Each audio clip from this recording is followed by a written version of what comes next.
we got started by creating this account class, and we talked about what properties it should have, what behaviors should be included in such a bank class. We didn't get to all the behaviors, actually. I wanted to do this one next, actually, this transfer one, because I think it might be a more complicated behavior than the one that we did last time. So let's take a look at this transfer method and see if you guys can help me implement this one. Okay. Well, actually, I just thought of something. Before we do that, we probably should do the deposit method first. So let's do deposit first, and then we'll do transfer. Deposit's a pretty important one, so let's do deposit first. So I've started our method out. What should our return type be for a deposit method? Any ideas? I'm sorry? Return type. Don't think I need one? I'm okay with that. I'll call it deposit. What about inputs? What about input parameters? So that's where we're going to need the amount that we're going to be depositing into our account, right?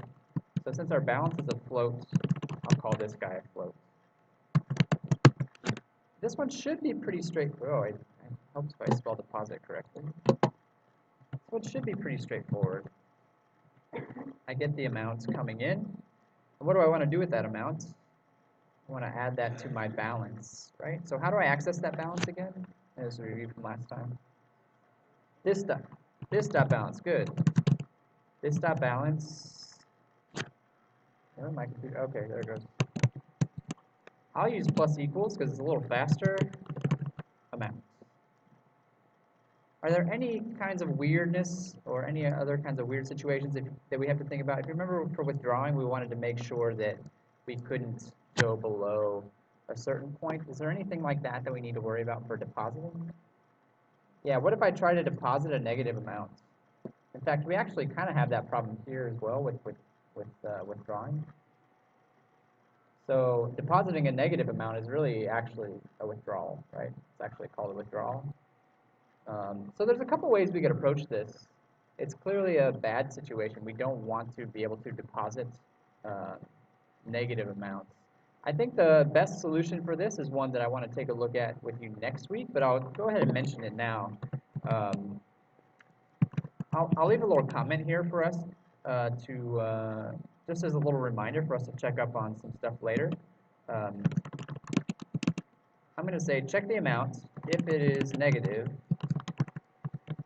throw an exception. So this is something that I wasn't planning to talk to you about today. I'm just going to leave a little hint for us so that we can come back and revisit this next week. But you can think of an exception as, how many of you have run into errors in Java where the whole thing just comes to a screeching halt and it prints out a bunch of red text at the bottom? You should all be raising your hands, right? Everybody has seen stuff like that. Throwing an exception is basically making your own version of that. So you actually get to generate an error that gets displayed whenever somebody screws up and does something wrong. It's going to happen. People are going to use this incorrectly. People are going to try and do stuff that you don't want them to do. So we can use exceptions to tell them that they screwed up, and more importantly, how they screwed up, why they screwed up, so that they can go back and try it again differently and do it the proper way. For now, I'm going to leave it as is. Or if you really wanted to, you could throw an if statement in here for now. If amount greater than 0, do this thing, right? You could do it that way. That's fine. But I'm pretty happy with this deposit method as is. We'll come back to it later and add some more stuff to it. All right, now let's talk about transferring. This one is going to be a little bit tricky, but I think it's important. So again, let's talk about this method. What about return types? What are we thinking for return types for transferring? Yeah. A Boolean. So what would that Boolean represent? Whether or not it was successful? Sure. I could see that working. See that being a good return type. I'll call it transfer. And then what do I need for parameters then? Yeah.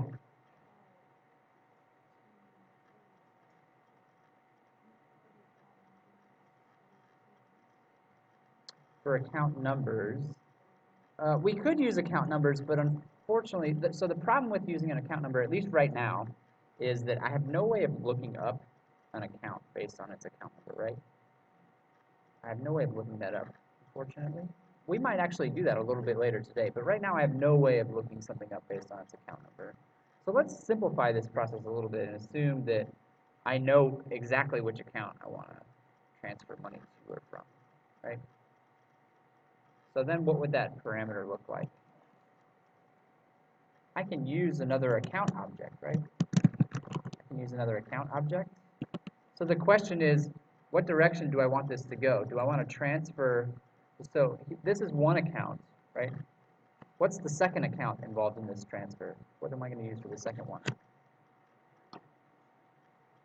I'm going to put a variable, sure. So X is going to be my first account, but I need two accounts to transfer. So what's my second account going to be? This. I'm going to use this, right? I'm going to use this. And this concept, I think, is still tricky, still one that a lot of people are kind of rolling around in their heads. So that's part of the reason I wanted to do this one today. So I only need to take one account in as a parameter. I don't need to take two accounts in. I can use this as one account, and I can use whatever this parameter is as my second. So the question then becomes, which direction am I going? Am I going to transfer from this to the parameter, or am I going to transfer from the parameter into this? It doesn't really matter. We just need to pick one and be consistent with it. So I guess I'll choose, I'll call this one from to indicate that I'm going to pull money out of this one and transfer it into this. Yes?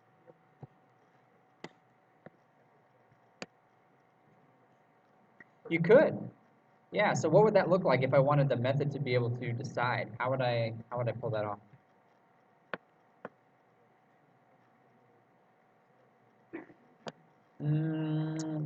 So I'm not sure that we need a field to accomplish that. There might be something a little bit more efficient. So a Boolean, but where would the Boolean come from? How would I get the Boolean? How would I access it? I could maybe take it in as a parameter, right? An additional parameter to my method if I wanted to. However, I would also ask you to consider that if I'm transferring in one direction, right? So let's say I have two accounts. I can say account.transfer and give it a second account. If I swap the two, then it's automatically going to move in the other direction. So actually, one direction is good enough. I can always just swap the two accounts if I want to go the other way. Does that make sense? It'll hopefully make more sense when we actually try this out in a little bit. So what else do I need to perform a transfer? I need an amount, right? How much do I actually want to transfer? Okay? So a transfer can really be thought of as two operations that we've already done before. What operations am I talking about? A deposit and a withdrawal, right? I am withdrawing from this account, from the from account, and I'm depositing that money into the other account, correct?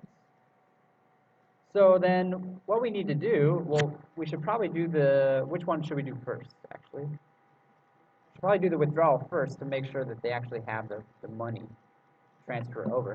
So let's do that. How am I going to withdraw money from this account right here, this parameter? What do I need to say? From dot withdraw. This is actually perfect. From dot withdraw. How do I know if this succeeded or not? That's something that we actually included up here, right? How do I know if this withdrawal succeeded or not?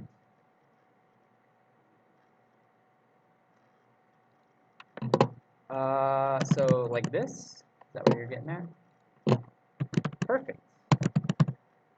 So we can actually stick this inside of an if statement. Why does this work? What is it about this that makes this work? That makes this an okay thing to do? It returns a Boolean. The withdraw method returns a Boolean.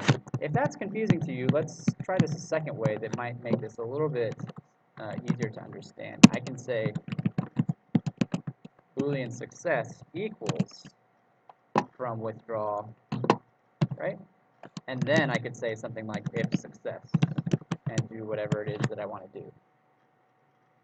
This is the same thing that I had up here before. I just restructured it a little bit to hopefully make it a little easier to see what was going on. So just like we saw in C, whenever I call a method, or in C they were called functions, right? If I want that return type, I can store that return value in a variable and then use it for whatever purpose I need to use it for. So if this withdrawal was successful, then what do I want to do? What do I want to do inside of this if statement? I do want to return true, but there's something else I need to do first, right? This dot deposit. I have to make my deposit, right? I have to deposit the amount in there. And then you're absolutely right. I do need to return true to indicate that it was successful. If it wasn't successful, then what do I need to do? Return false. Oops, except I put it in the wrong place. Sorry.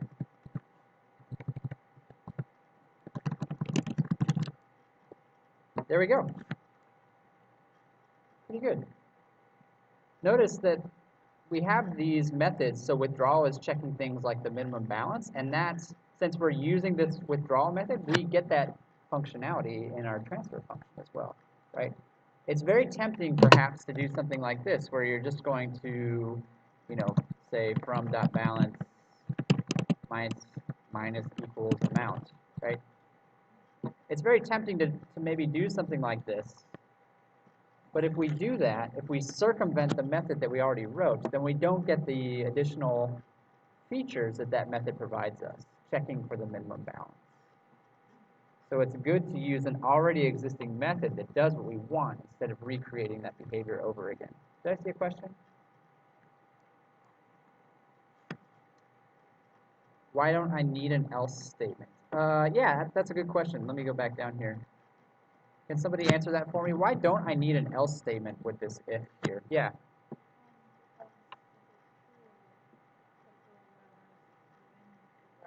Mm-hmm. So you're absolutely right.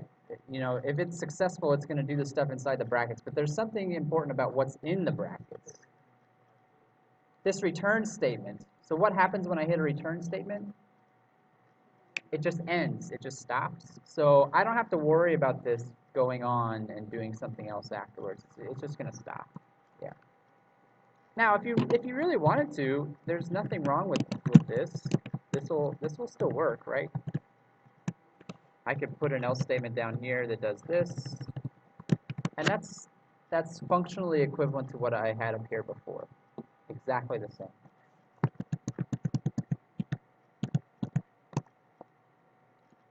Any other questions? Any other questions? Yes.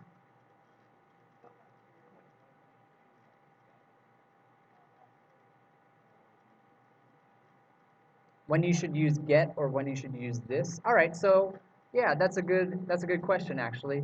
So if I want to modify a field of a class, and I am in that class. So if I want to modify one of these fields for an account, and since I'm in the account class, I should just go ahead and use this to access those fields. If I'm in a different class, we're actually about to create a second class in just a few minutes. So in that other class that we're about to create, if I have an account, I would not use this or even try to access those fields directly. I would use the getters and setters. The getters and setters are for outside use, primarily outside of the class, right? If I'm inside the class, then go ahead and use this. I know this is actually a confusing concept. We're about to try something that will hopefully make this a little bit more clear to us. What I want to do next, actually, is try to use this transfer. I want to try to use this transfer. So in order to do that, I have to make another account, right? I've only got one account right now. So in order to do the transfer, I have to make another account. So Zach was just up here. I'll make Zach's bank account. And Zach's doing pretty well. He's doing better than me. He's got a whopping $1,000. His ID will be 2, and Zach Lou. I think that's all we need to create his account, right? So let's say Zach owes me some money. which may or may not be true. Let's say Zach owes me some money and needs to transfer some money into my bank account. What would I write down here to transfer, let's say, $100 from Zach's bank account into my bank account? What would I need to type to make that happen? Yeah.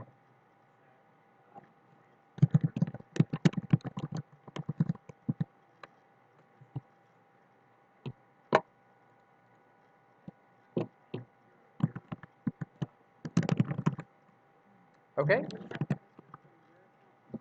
Yeah, so I let you walk into that one, sorry. But I wanted to do it because it illustrates a good point. The way that we did this, right, the money is flowing from this account into this account. So we actually need to switch the two. If Zach owes me money, then I need to be the one up front, and Zach needs to be the one that's transferring.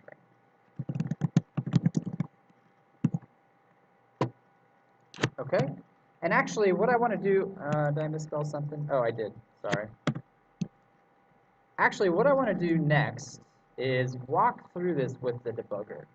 I want to walk through this with the debugger and show you what actually happens when we call this transfer method, and give you some tips and tricks on how to use the debugger as well while we're at it. This will be a very useful skill.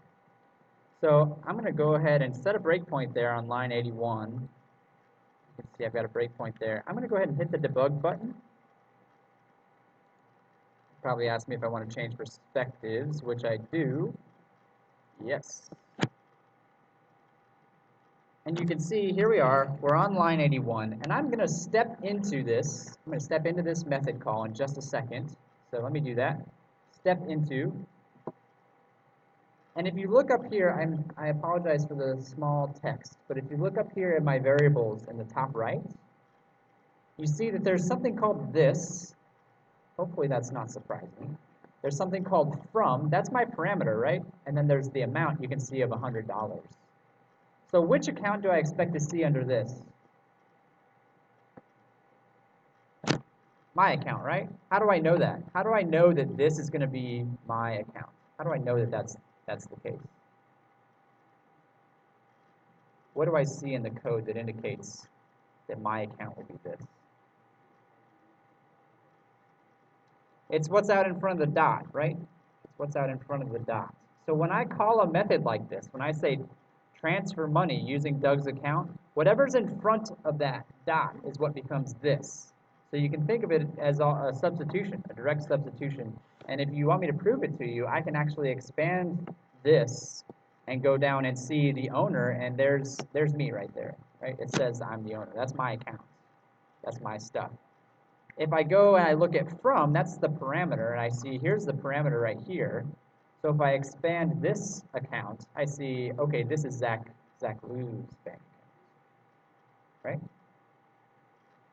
So anywhere that I see this being referred to, I don't see this being referred to anywhere in this particular method, but if I go into the withdraw method, which is the first thing that it does, let me do another step into. Okay. Now which account is represented by this? Let me go back down to what we just did. I said from dot withdraw amount. So now, which of the two accounts is represented by this in this withdrawal method? It's Zach's account. But wait a second, I just said my account was this. Have I confused everybody yet? I hope not. Whichever object is out in front of the dot, that is what becomes this in a method, right? Again, if you want me to prove it to you, I can expand this and see there's Zach Liu right there. It's telling me this is Zach's account. Is that clear? It's one of the tricky concepts to understand from object-oriented programming. Why I wanted to run through an example of this with you. So now when it says this dot balance, it's talking about Zach's balance. And this should succeed. Zach's got enough money in his account to withdraw $100 and give it to me. So let's go ahead and continue to step through, and we see Zach's account should be updated. Where's the here it is. It's 900 now. It was 1,000 before. Okay. So that should have worked. and then it should get deposited into my account. So now if I go into deposit, this represents which object? Well, I have this out in front, so this is going to remain my account, my bank account. And I should be $100 richer by the time this is all finished. So it adds the money in, it comes back, and hopefully we are successful. If I check the accounts now, you see I've got $180 and Zach has $900. So the transfer was successful. Are there any questions? Any questions about that? Any questions? Yes.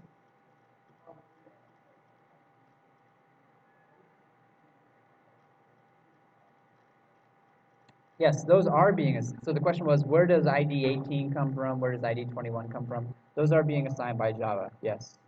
You can think of them actually as being pointers into memory. So this lives at memory address 25, this lives at memory address 21, et cetera, et cetera. Yep. Any other questions? Any other questions before we do something a little different? So I actually want to move on. I want to create another class. That's what I want to do right now, and then I want to talk to you about some testing. So let me switch back out of the debugger. Let me stop this and switch back. We have this wonderful account class, and it seems to work pretty well. I can do deposits, withdrawals, and transfers. Those are some important features. So that's all nice. However, it's not super usable just yet. I have to manage each account individually, which is a little clumsy. So what I'd like to do next is create a bank class that can store lots and lots of accounts and provide the same functionality that you might get if you show up to the bank, right? So let's do that. I'm going to go over to my banking package. I'm going to right-click and create a new class. And this time I'm going to call it a bank.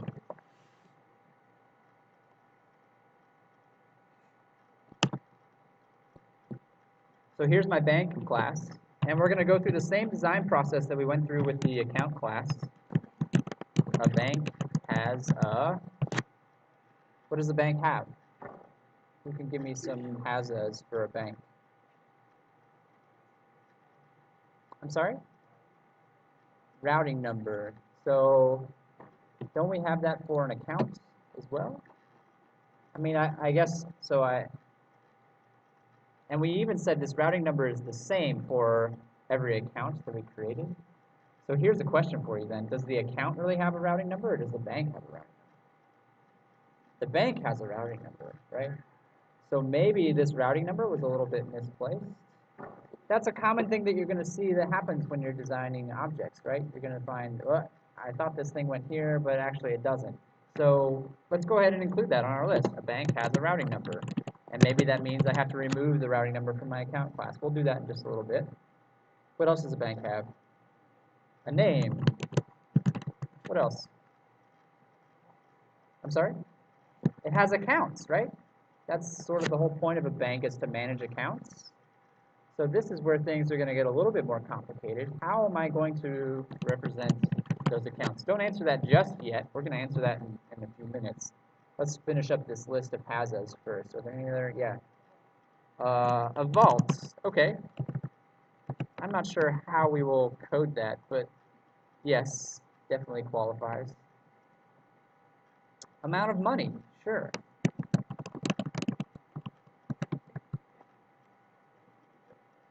Any other suggestions? I can't promise we'll do all of these, but the more suggestions, the better. Any other suggestions? Interest rate. So is that constant for the whole bank? That varies from account to account. In fact, compounding interest is going to be a topic that I want to talk about next week when we have some more useful tools at our disposal. But yeah, interest is something that's on my radar for sure. Anything else we want to say about a bank? What about a location? Okay. An address, something like that, right? Okay. So, let's talk about behaviors then. What can a bank do, or what can somebody do to a bank or at a bank? Rob it?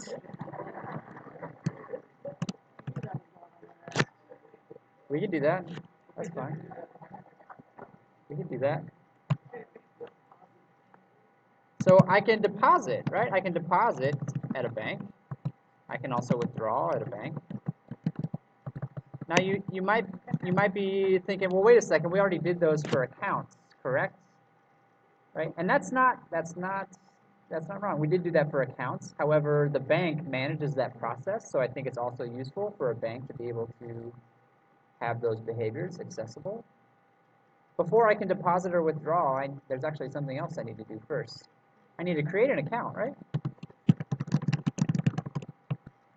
So I need to be able to create accounts and close accounts, right? And close out my accounts as well. There might be other behaviors that banks that we can do with banks, but I'm gonna stop here for now, so that we can start actually implementing these things and talking about how these two classes are going to interact with one another. That's what I'm really excited to show you with this example, is how can I create two objects that interact with one another. So let's start with our has's again. Those are usually a little bit easier to implement.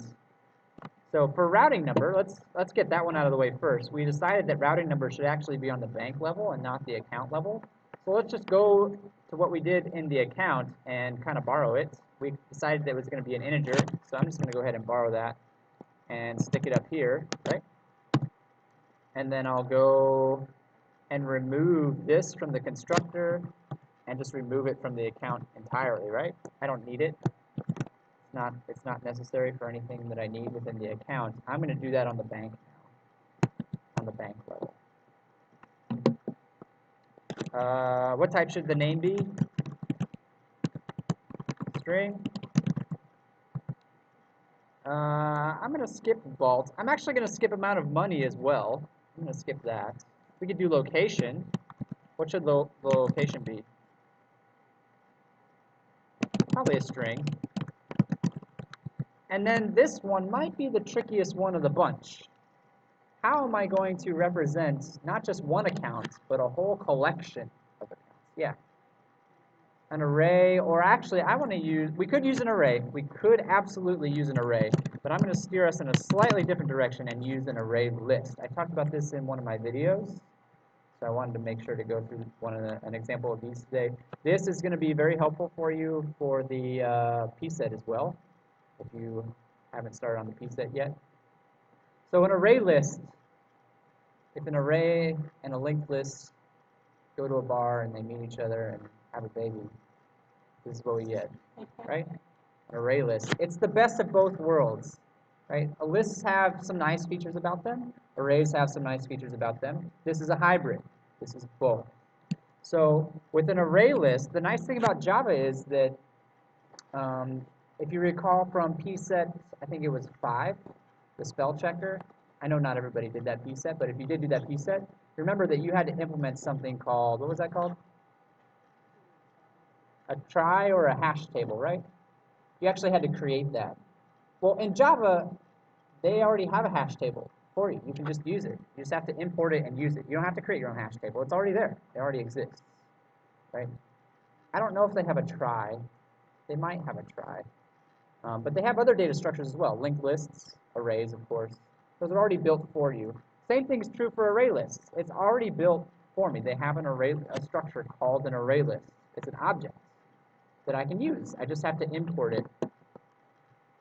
I have to do something a little bit special when I use it. I have to tell it what kind of stuff I'm going to put inside of this array list.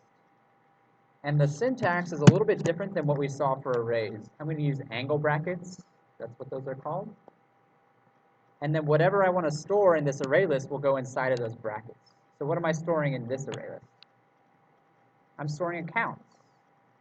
So that account class that I made, right? I want a whole bunch of those things to be inside of this array list, right? Okay. I still have to call this thing private, and I still have to give this thing a name, like accounts.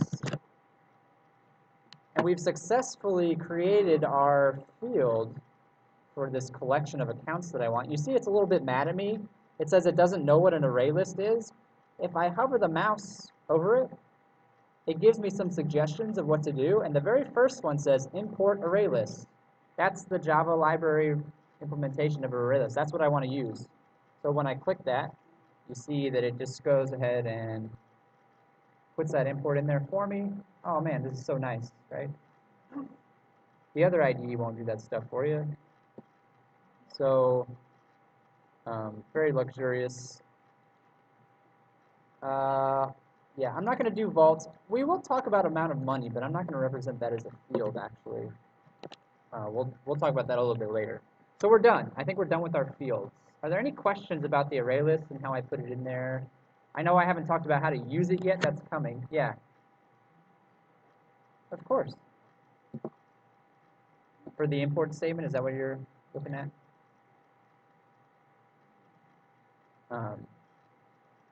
You, of course, are welcome to type these in yourself if you want, but I tend to lean on Eclipse to do that stuff because I'm lazy and Eclipse makes it easy.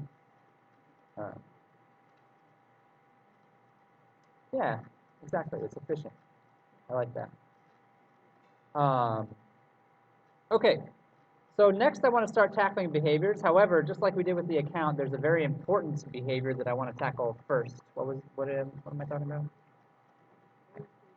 I need a constructor. I need a constructor for this thing. So let's make a constructor. Public bank. And now I have to decide what I want my input parameters to be. So you see my options. What's the role of a constructor again? Has to make sure these fields all have values, right? That's the role of a constructor.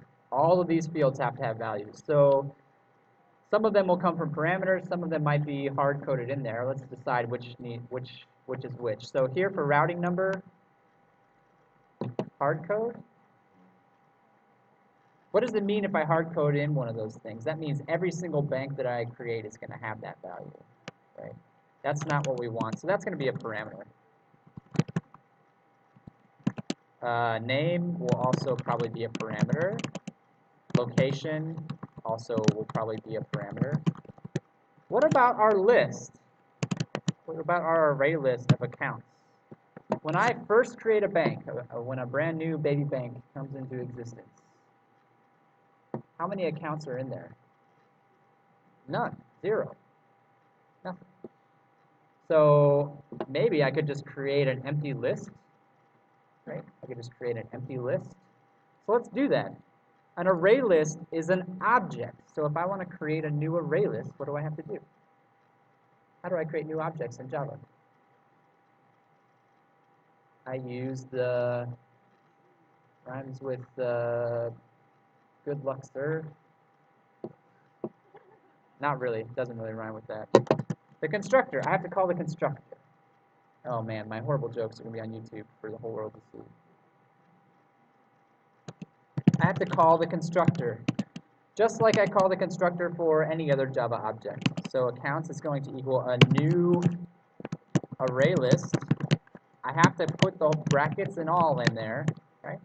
And then this is going to look really weird. A constructor is a method, and every method has to have parentheses, so I got to tack those parentheses right there on the end. It looks a little strange,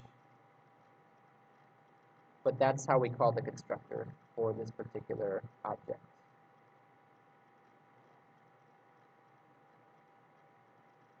So that takes care of accounts. I still have to set the values for these other fields, right? We saw how to do that last time. I just need to take these parameters and set them to the appropriate fields. So this dot routing num equals routing num. This dot name equals name. This dot location equals location. Question?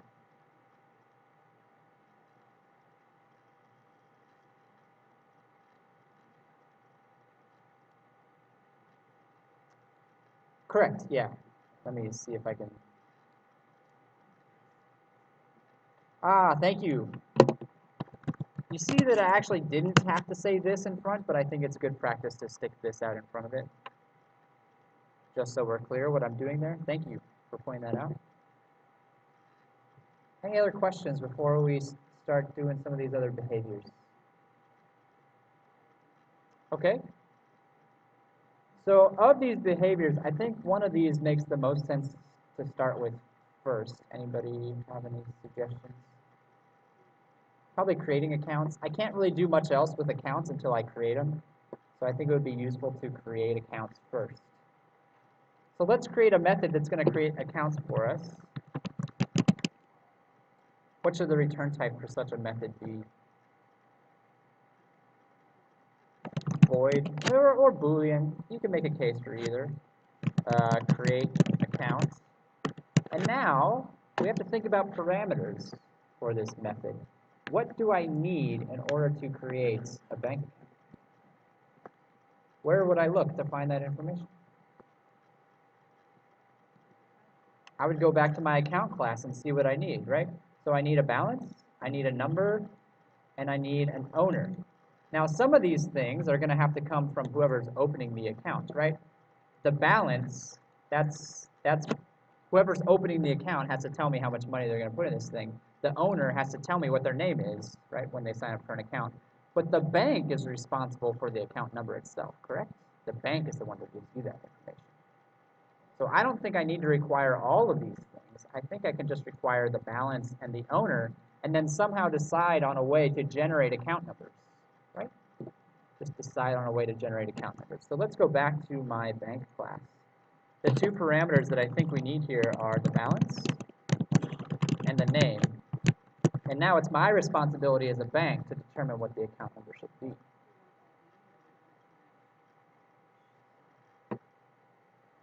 The question was, do we want to call this name or do we want to have it match account, which says owner? It actually doesn't really matter. As long as the types match, I can always pass in whatever I want. But if you're super consistent about it, you could definitely change that to owner without any problems. So before I can create this account, I have to have an account number for it. I can't create a bank account without having an account number. A real bank, I have no idea how they generate account numbers. I have absolutely no idea. But for us, we can make it simple. We can make it very simple. The first account could be account number 1 or 0. We're computer scientists. We like to start with 0. So the first account could be account 0. The second account could be account 1, et cetera, et cetera, et cetera. So how do I determine then what the next account number should be? What am I going to look at to determine what the next account number should be? The last account, or another way of saying that is how many accounts I have, right? How many accounts do I have right now? So look at however many accounts I have right now, add 1 to that number, and that's my new account number, right? Not how real banks do it. I'm pretty sure that's not how it works, but for our purposes, it should work just fine. So let's talk about, this is the first time that we're actually going to use this array list to do something. So let's talk about how to use this array list. I want to get how many things are in this array list. What's the type of that value probably going to be? An integer. I'm going to call it account num. And I want to get how many things are in this array list. So I call this thing accounts. This is an object. This object provides functionality to me. That's what an object does. It provides a list of behaviors that I'm allowed to use. I don't know what those behaviors are. But there's a way for me to find out. There's actually a couple of ways for me to find out. So the first thing I can do, one very popular way, is to switch over to my trusty browser and type ArrayList into Google, and it should pop up here.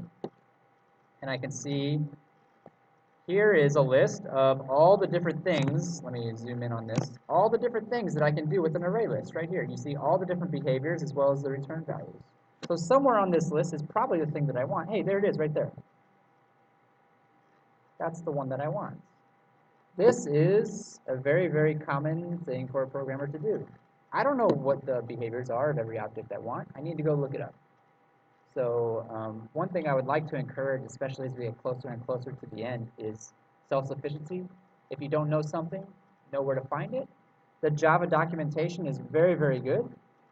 I spend large chunks of my day looking at these things. They even give you some examples of how these things work and how to use them in a lot of cases. So very, very useful. Another way that we could have found what we're looking for is through Eclipse. So if I type in the name of my array list, which is called accounts, and I type a dot, it pops up with a list of stuff. You see, it puts size right up at the top because that's a pretty common method to use. It's a pretty common one to use. But if it's not the one that I want, I can scroll through this list, and if I hover over, it'll give me, or if I click on one, it'll give me a description of what it does. Where's it pulling this information from? Where we just were. It's pulling it directly from here. Directly from here. So, you know, which way you do it doesn't matter to me as long as you find one that you're comfortable with. And just get used to the fact of having to look that stuff up. So if I get the size, I actually probably want to add 1 to it, I guess. I'm not sure that's necessary, actually. Depends on whether I want to start from 0 or start from 1, right? Doesn't really matter either way. Are there any questions about that? Okay, so now I've got all the pieces I need. I've got the starting balance, I've got the account number, and I've got the owner. So now I can create my account, correct? I've got all the pieces I need, so I can go ahead and create my account. So what am I going to do to create the account? I'm going to call the constructor. So account, new account, equals new. And then I just have to plug these things in. I want to be careful with the order. I don't remember what the order is. Balance, number, owner. Okay. Balance comes first, then account number, then the owner. I've successfully created my new bank account. And then there's one more thing that we need to do before we wrap this up. I have to add it to my array list. I have to add it into my array list. That's the whole reason we created the array list, right? Is so that it tracks where everything is, tracks all the stuff. So in order for me to add it to my array list, again, I'm not sure what that method looks like, what that behavior is on the array list, but I can refer to my documentation. And actually, right up here at the very top, add. Oh, that's what I'm looking for. That's exactly what I want to do. I want to add something in. So let me code it up. Accounts dot add. There it is, right there. Add an account. The account that I want to add is called new account. And we've done it. We successfully added that guy into, yes?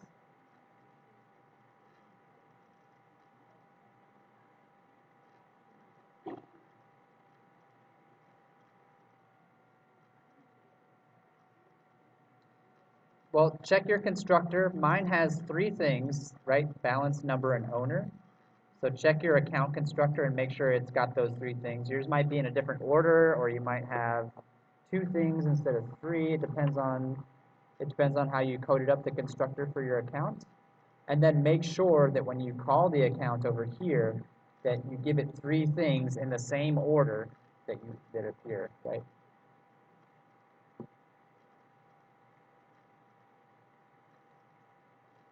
Whoops, that's not what I meant to do. Okay. I think we've successfully finished our first method. I think we're done. So let's take a look at some of these other methods. Let's talk about with deposit and withdraw first. Let's do those next. So I'm going to create deposit and withdraw. I'll say what? I'll just call them void. If you don't agree with my decision to call these void, then you are, of course, welcome to deviate and do whatever you would like. Float amount. But wait a second. That's not enough anymore, right? This is exactly what we did for the account, but that's not enough anymore. What else do I need? I need an account number. I need an account number. I have to know what I'm going to be depositing into. So I'll say int account. Okay. How do I find the account that belongs to that account number? I could iterate over my array list and compare accounts, right? I think there's actually an easier way. It is partially an array, so I can use an index. I can use it as an index. In fact, we know what the index of these things are. So the very first one, it does start at 0. The array list starts at position 0. Account 1 will be at position 0. Account 2 will be at position 1. That's a little inconvenient. If I wanted to make it a little nicer, I'd just take that +1 off. But it's largely up to you. I'm leaving you a lot of wiggle room here because I want you to make some of these decisions for yourself. Decide what you think is best. So if I do it this way, account 0 is at position 0. Account 1 is at position 1. And if I give you an account number, all you have to do is go look up that account number in the array list. Does that make sense? So how do I do that? Unfortunately, I don't think this is going to work. I could be wrong, but I don't think it's going to work. It gets mad at me. This is how we did it with arrays. Yeah.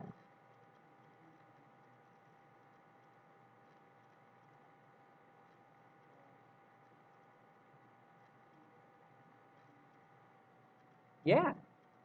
Where did you get that information from? Code Academy. All right. All right.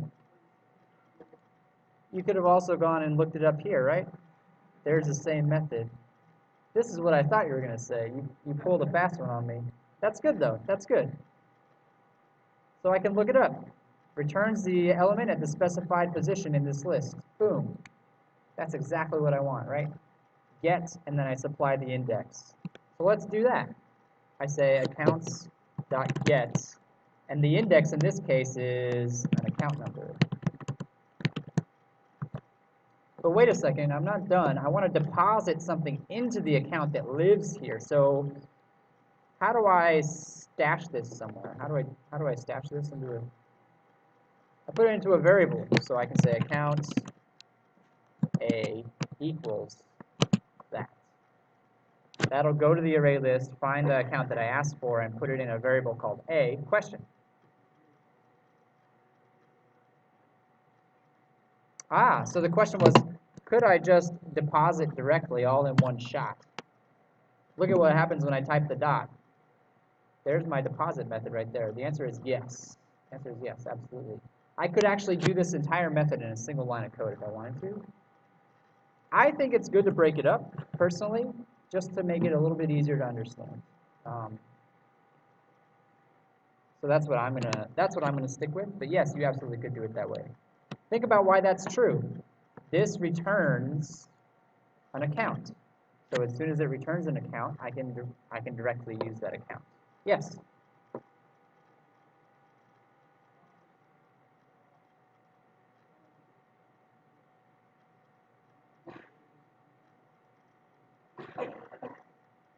We are telling it which spot on the array list we want, right? That's what the account number is being used for. Or are you talking about when we create the account? That's what the account number is. The account number is doing double duty here, right? It's an account number, but it's also a position. It's being used for both. When I put a new thing into my array list, when I use add here, it just uses the next available position. So it'll use position 0, then position 1, then position 2, which in our case is exactly the same as the account number that we are assigning to these accounts. Yeah.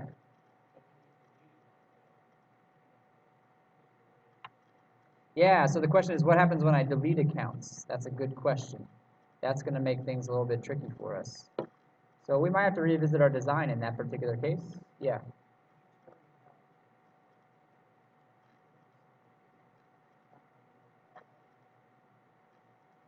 So when I say accounts.size, when I add my very first account, right, what's the accounts.size going to be? 0. And so then when I add this in, what position is that account going to be added in at? 0, because there was nothing in there before, so we're going to put it in position number 0, because we're computer scientists, we always start with 0. So then the next time around, what's account.size now? It's now 1, because it's got an account in it. And so then when I add it in, what position is that living in?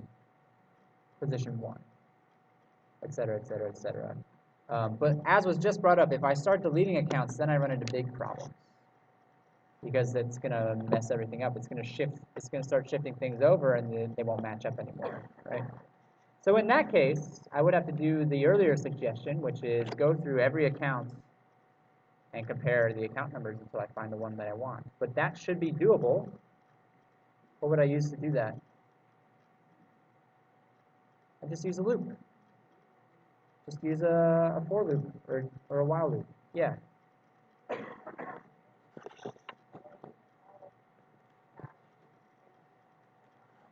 Yeah, that's an option as well. When I close an account, maybe the actual account itself doesn't go away. I just take all the money out of it, right? I just zero it out.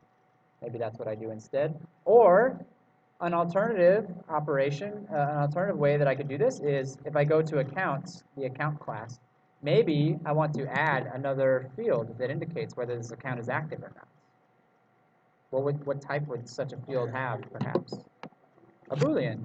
I could put a Boolean in here that says active or something like that, right? Is this account still open or not? These are all actually great ways of getting around this problem. I'm not sure that we're actually going to get far enough to tackle this today, but if you want to, you should choose one and implement it. It would be a great exercise. For now, just to keep things moving, I'm going to come back here and finish up this deposit method. So how do I actually then perform the actual deposit? Just one more line of code and then I'm good. What do I need to do? A.deposit. Perfect. And then I just stick the amount in there. And we're done. We deposited successfully. Withdrawing money would feel a lot like this, right? Get the account that I want to withdraw from, and then call the withdraw method instead of deposit. Right? It would feel very much the same. Are there any questions about what we've done so far? I'm going to shift gears a little bit and talk about something different, but are there any questions before I do that? Yes?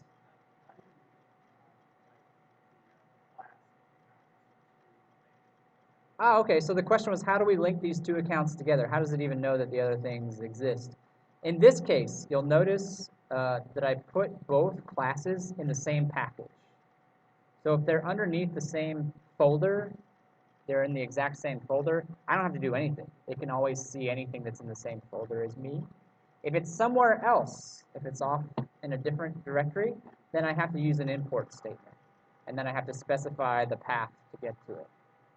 Similarly to kind of how you did it in C, actually. Very similar. Yes?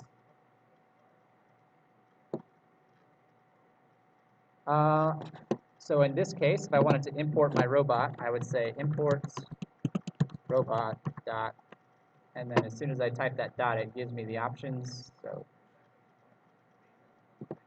yeah, so now if you wanted to get really complicated, how would I do some of this stuff from the walkthroughs over here? I'm actually not sure I would be able to, but let me try.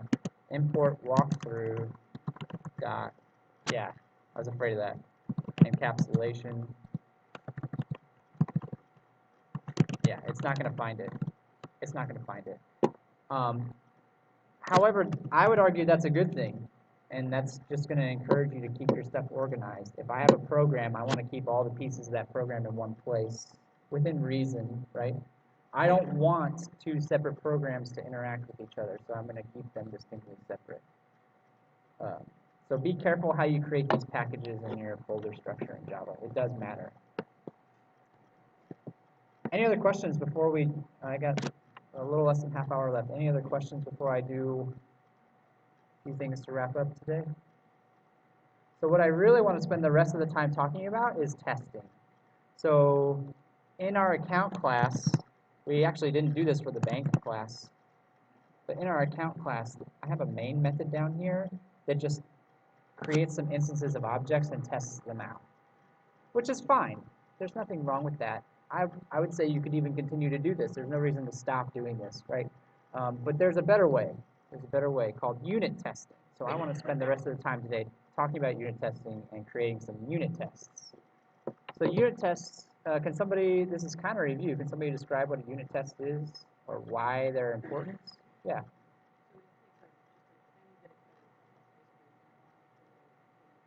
Yep. Yeah, it tests one very, very, very small piece. If you look down here at the way I have my main method set up, if something bad happens up here at the front, at the very first line, it's going to kind of have a domino effect, and then everything's going to look wrong, and I won't necessarily know where the problem was. I'll have to work my way backwards and figure out where the problem actually happened. That's going to take me some time. Imagine if I had a lot more tests, right? That would take a lot of time and be very confusing.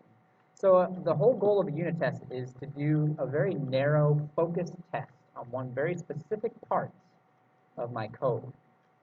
So that then later on, if I write something that breaks that particular piece of functionality, when I rerun my tests, I'll see that right away, and I'll know exactly what's wrong. I'll know exactly what happened, and I won't have to dig through a whole bunch of stuff to figure it out. So let me show you some examples of how to create unit tests. I'm going to create some unit tests for my account class. If we have time, I'll try to create some tests for this bank class as well. So to create your tests, go to the same package that has the thing that you want to test, in this case my banking package. And this time, when you go to New, select JUnit test case. You should always keep your unit tests in a separate file from your actual code. So I'm going to select JUnit test case. It may ask you if you want to add the JUnit library to your project, and you should say yes. You should accept that if it does prompt you for that. And now I have to give it a name. It's good practice to name it the same thing as your class, and then just tack the word test on. That's good convention. So I'm going to test my account class, so I'm going to call it an account test. Okay, that's all I'm worried about for right now. We may talk about some of these advanced features a little bit later, but for now I'm going to stick with this. I'll go ahead and click Finish, and it pops up with this blank unit test for me to start filling some stuff in. So let's take a look at what we've got. This is new, this app test. Okay? So that's an indication that this method is one of my unit tests and not just some regular old ordinary method that I wrote. Right? And then I see this word here, fail. I haven't even done anything yet, and I've already failed. We need to fill this in. We actually need to create a functional test. So what should we be testing exactly? I want these to be very narrow, very, very narrow. So how narrow are we going to go? Anybody have any ideas? Yeah. What'd you say? Sorry, I didn't hear you. Each method should have at least one test, but I think we can even go narrower than that in a lot of cases. Methods can be potentially complex. So if I look at a method in my account class, like withdraw, for example, there are two clear paths through this method, one that's successful and one that's not. So I want to test both. I want to test both of those paths, but I want to test them each separately. I'm not going to test them all at once. I'm going to test each one separately. That's how narrow I want to go with these tests. They're going to be very small, very concise tests, right? Ideally. So if I go back to this one, you see I've got this method called test that's waiting for me to do something with it. Typically, I'll type the name of the method that I'm testing next. So I'll say withdraw, if that's what I'm testing. And if I'm going to test the same method multiple times, then I'll try to add something else to be more specific about what I'm testing. So I'll say success here. Test a successful withdrawal. And then in a little bit, we'll test a failure case for a withdrawal. We'll create a second test for that purpose. So in order for me to then test this method, what do I need in order to test the withdrawal method? Yeah. We do need an assertion, but before we even get to an assertion, there's a couple other things that we need first. I need an account. I need an instance of my object that I can use. So I can say account A equals new account. In fact, if I want to, I can actually come to my main method and just rip the one that I've got right here, right? That's fine. I'll just come rip that one off.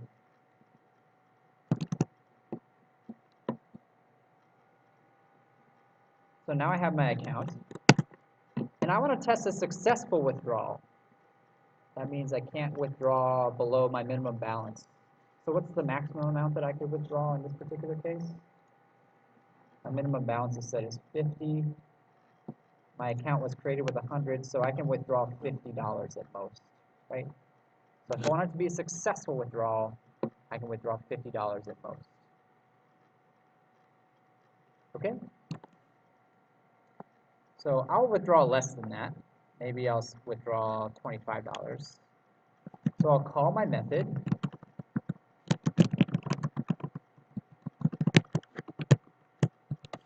And now I want to check the value. Oops, I said I wasn't going to do 50, and then I did 50. I'll do 25. And now I want to check the value in my bank account to make sure that the withdrawal went through, correct? Not only that, but withdrawal has a return type, correct? Has a return type associated with it. It has a Boolean. So I want to make sure that this Boolean is correct, and I also want to make sure that the value in my bank account is correct. Not only that, but I will oftentimes check the original value as well. I will oftentimes check to make sure that the original value got set as well. So that's actually 3 things that I'm going to be checking, or we'll call them assertions, is what we'll call them. So for the case then of checking the original amount, right, before the withdrawal, I'll say assert true. How do I get the amount of money out of one of these things? How do I get them? Get balance. We have a getter, right? We have a getter method. Let's count.get balance. There it is, right there. Equals 100. Check original balance. Now, after the withdrawal, I want to check 2 things. I want to make sure that the balance got updated. I want to make sure I got the correct output. Actually, I could check the correct output on this line if I wanted to, right? What would I do? What do I expect the output of this to be? I expect it to be true. I expect it to succeed, correct? I expect it to be successful. So I could just say this, assert true. Because I expect this method call to give me a true value back. And then the last thing that I wanted to check is the updated value. So 100 minus 25 should give me 75, correct? So I'll write one more assertion. Whoops, what am I doing? Sorry. Get balance equals 75. Any questions? Any questions about that stuff? Any questions about what I've done so far? So I'm checking the before, the during, and the after, right? Essentially. Maybe not the during so much, but I'm checking the before and the after and making sure that I see the stuff that I want, that I expect to see. Okay? So let's run this thing. I expect this to succeed. You notice this is a very simple case. I didn't want it to be complicated. I wanted it to be very simple. In practice, unit tests might get more complicated than this. You can use if statements and loops inside of your unit tests. That is something that you can do. But I'm just going to keep it very, very simple for now. I would encourage you to do the same. If I go to the test file over here and I right-click it, and I go down to Run As, the option has switched. It doesn't say Job Application. It says JUnit Test. So I'll select that. Okay, sure. Yes, yes. And it's going to go ahead and run this for me. And you see everything's green. That's good. That means I did it. Everything worked. Everything worked. What happens if it doesn't work? Well, let me go in and break something. So let me go in and change this to be a plus instead of a minus. So now it's actually depositing instead of withdrawing. That should cause me to be wrong about some stuff. Which one of these is going to be wrong now that I changed that? The last one. The last one's going to be wrong now, right? The first 2 will still be okay, but the last one will be wrong now. So if I go back over here, I can actually just click this Rerun Test button up at the top. So rerun it. And now you see, whoops, I have a problem. I have a problem. It gives me information about what happened. So I have an assertion error. Not a whole lot to go off of. I have the line number, so line number 14. somewhat useful, but not a whole lot to go off of. I should really be providing some messages to indicate what failed. The way to do that is to just put some messages on the front of these. So initial balance incorrect.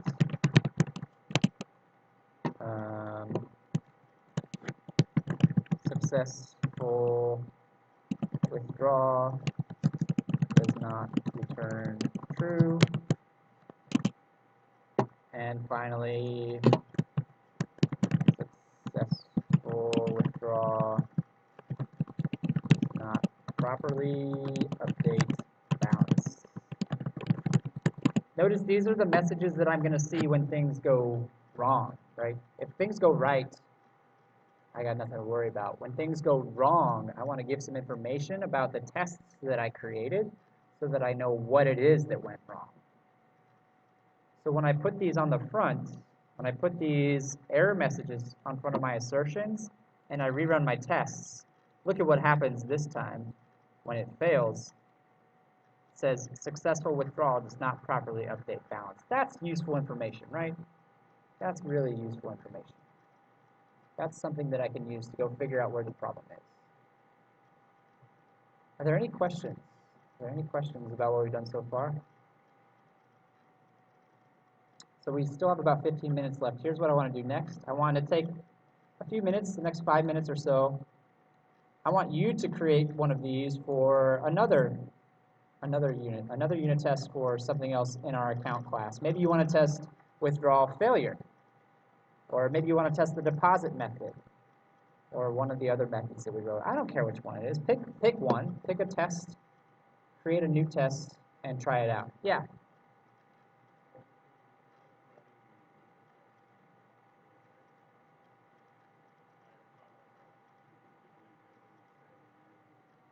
Yeah. Yeah.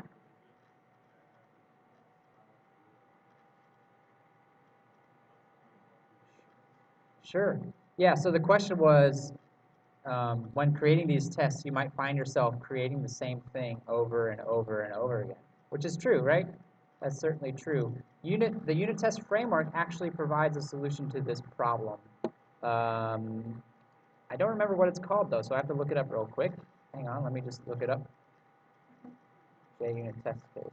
It's called setup. There's a special method called setup.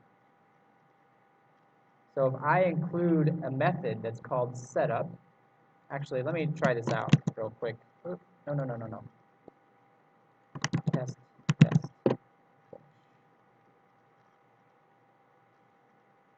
Okay. There's a special method called setup. You see I have a tag called before, right? Anything that I put inside of this method will execute before each test. So if I want to create a new account, I can do that inside of here, and now I don't have to create a new account inside of each one of my tests. Yeah, that greatly simplifies things. There's another one that I can run afterwards. If I have anything I need to clean up, I can run afterwards. So yeah, you can use that to simplify your tests. So sure, let me show you an example of how that would work for this. Let's say at before, oops, and then public void setup. And now, instead of creating my account in the test, I would create it in the setup. Now, what I might need to do so that this other method can access this, what do I need to do so that this method can actually access this account? I don't want to return it. What's something that can be accessed through any method in a class?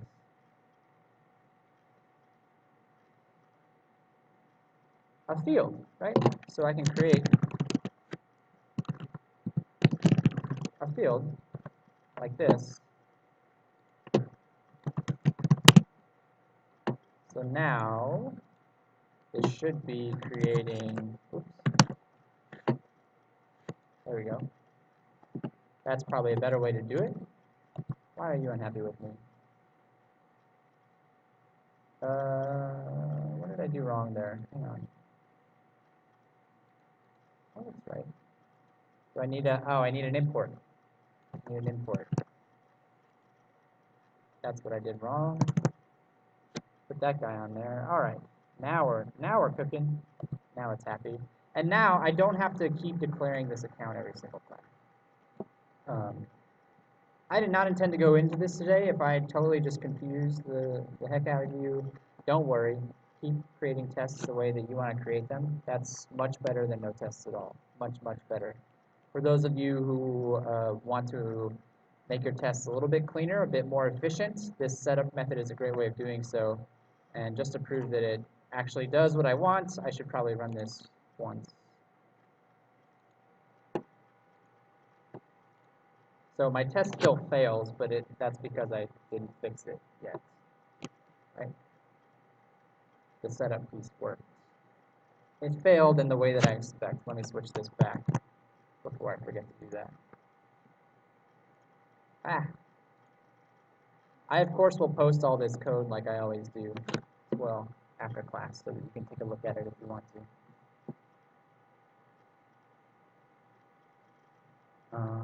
Were there any other questions?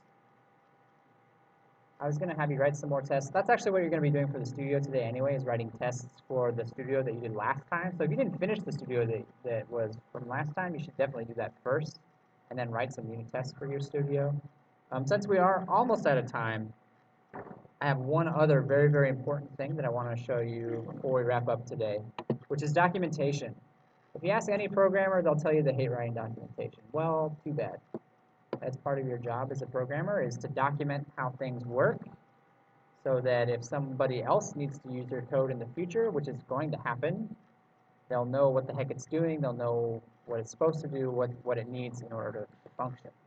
So let me show you the proper way to document your Java code. There's a special version of documentation. It's called JavaDoc, actually. So I'm going to go find a method like this one right here, this withdraw method. And I'm going to create a comment, but I'm going to do something a little bit different. Instead of saying /*, I'm going to say /**. I'm going to put 2 stars there instead of 1. And now watch what happens when I hit return. I didn't type that stuff. Eclipse generated that stuff for me because it recognized this as a JavaDoc comment. So what are you supposed to do with this? Well, the first line, the line that I've got highlighted right now, should just be a very brief 1-sentence, 2-sentence description of what this method does. That's what this should be. So withdraws money from this account, right? The lines below it, @param, I should add a little description of what this parameter represents. So this parameter represents the amount to be withdrawn. And then for the return, I should indicate what the return value represents. So in this case, the return value is true if withdrawal was successful. Yes? Every method you write, with some exceptions, getters and setters are usually so simple that you don't need to bother with them. They're usually pretty obvious. If you ever have a method that's just like a one-liner, you can probably let it go unless that line is like a mile long. Then you probably should explain it. Yeah?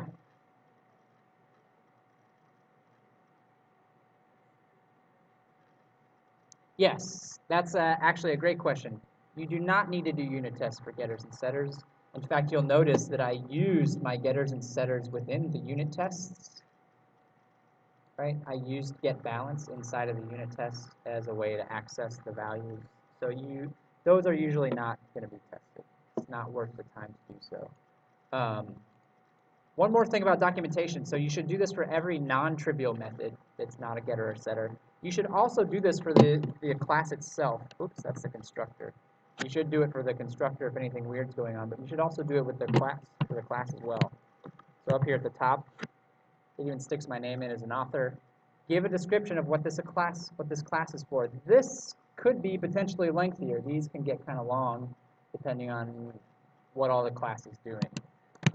But but you should give a description of what the class is doing, explain anything that might be weird or out of the ordinary with this class, so that somebody else who might want to use this thing in the future will have some idea of what's going on. A class intended to represent bank provides withdrawals, deposits, and transfers. Right? Something like that is fine for this class. Doesn't have to be a novel, but just describing what this thing is and the basic functionality is helpful. Correct? This is pretty standard. So whenever you're done, you should really. So I do as I say, not as I do this time. I should really be adding this every time I create a method, just boom, put the Java doc right up there when I get it in a good state. I shouldn't be waiting until everything's done. In practice, a lot of people just wait until everything's done and then throw it in at the very end. I'm not going to lie to you, but you really should try to comment as you go before you forget this stuff, before you forget what it's supposed to do, before you forget what that thing actually means, because it'll happen when you start writing enough code. So the nice thing about this Java doc, and I always forget how to do this, let me see if I remember how to do this, is if you use it, you use the Java doc, then there is a way to actually have it create, here it is, generate Java doc. There is a way to have it create Java doc for a particular, I just want it to be this class. So where do I want it to put this? That's fine. Why isn't this, why won't it let me select? I'll just put it in my home directory, I guess. Why is it not letting me do what I want to do? Oh, I have to specify the Java doc command. Yeah. Well, I'm not going to do this right now. But if you take the time to set this up, I'm almost out of time. Otherwise, I would do this. It will generate a web page that looks a lot like this. Except for now, everything is your code. Everything is these comments down here that you see, these descriptions. Where do they come from? They come from the Java doc for this particular library, for this particular class. So you can generate that Java doc and then post it online so that anybody who wants to use your code knows how it works, knows what to do. Okay? It's a very handy feature. Even if you aren't planning to generate these pages and post them on the web, you should still do it, because somebody's going to want to use your code someday, or you're going to write some code and then 3 years later come back and look at it and be like, man, what was me from 3 years ago thinking? Like, that's going to happen. It happens all the time. So please document your stuff, comment your stuff as you go. Please. Okay, I'm out of time. Are there any questions before we kind of wrap up here? So you have a studio to work on, and the JavaScript folks, you're going to be up pretty soon. Jesse, I think, is running just a few minutes late, but he should be here in the next 5 to 10 minutes, and then he will go over today's studio for the Java, for the web folks. Let me know if you have any questions about the studio. Thanks.